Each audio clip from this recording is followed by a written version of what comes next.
Olá, seja bem-vindo ao meu canal do YouTube. Meu nome é Clício Barroso e hoje a gente vai falar de alguns modos de mesclagem do Photoshop.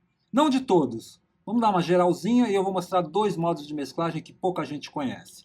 Bom, aqui na paleta de Layers, camadas, para eu misturar uma camada superior com a camada inferior, eu posso misturá-las usando esses modos de mesclagem que vão alterar o resultado da imagem, somando as duas layers, ou dividindo, ou subtraindo, ou multiplicando, enfim. O importante é entender que esses modos de mesclagem estão divididos em blocos. O primeiro bloco é o bloco do normal, o segundo bloco é o bloco que escurece a imagem, o terceiro bloco é o bloco que clareia a imagem. O quarto bloco é o bloco do contraste. Depois a gente tem o bloco de comparação. E finalmente o bloco da cor aqui embaixo. Vamos ver o que cada um deles faz grosso modo. Na camada de cima, sobre a camada de baixo, no modo normal, ele não vai fazer absolutamente nada se a opacidade estiver 100%. E como as duas imagens são iguais, mesmo que eu diminua a opacidade, a imagem não muda porque elas são iguais. No modo de escurecer, se eu multiplicar a layer de cima pela layer de baixo, eu tenho uma imagem que tem um diafragma, um ponto mais escura. Aqui no bloco do clarear, se eu usar o comando oposto ao multiply, que é o screen, ela vai clarear um diafragma. No bloco do contraste, se eu usar overlay, o soft light, o hard light, o que ela vai fazer é ganhar contraste, como o próprio bloco indica. Depois eu tenho a comparação e a cor. Quando essas duas imagens são iguais, eu não vou ter o que comparar aqui e nem vou ter como mudar a cor, porque a cor é a mesma. Mas se eu tivesse, por exemplo,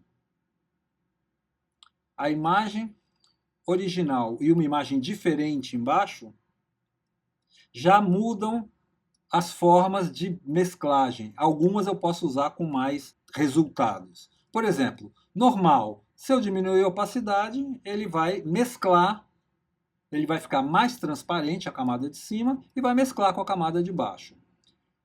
Como funciona o tal do Dissolve, que todo mundo tem problema. Para que serve esse cara?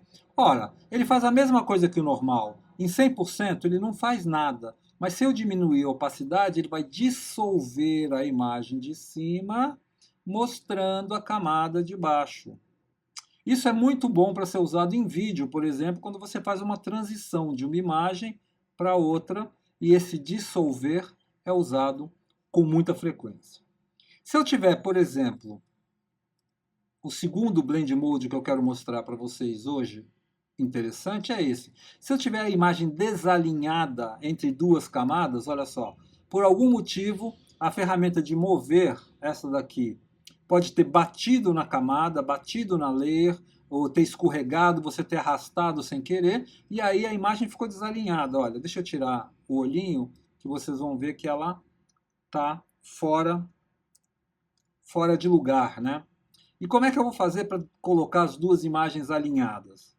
Bom, se eu clicar na layer de cima e escolher um dos modos de comparação chamado diferença, ele vai me mostrar a diferença que tem do número de pixels em que essa imagem está desalinhada em relação a de baixo. E aí basta eu caminhar com as setinhas para a esquerda, para a direita, para cima e para baixo, até a diferença ser nenhuma. Aqui, por exemplo, quando fica tudo preto, significa que a imagem de cima e a imagem de baixo estão alinhadas. Eu vou voltar aqui o modo de mesclagem para o modo normal e olha só, as duas estão perfeitamente alinhadas. Essa é só uma palhinha sobre os modos de mesclagem. Eu provavelmente vou fazer um outro episódio falando um por um todos eles, mas esses dois, o diferença e o dissolve, são dois modos de mesclagem que causam muita confusão e que eu queria deixar bem explicadinho para vocês. Até o próximo episódio.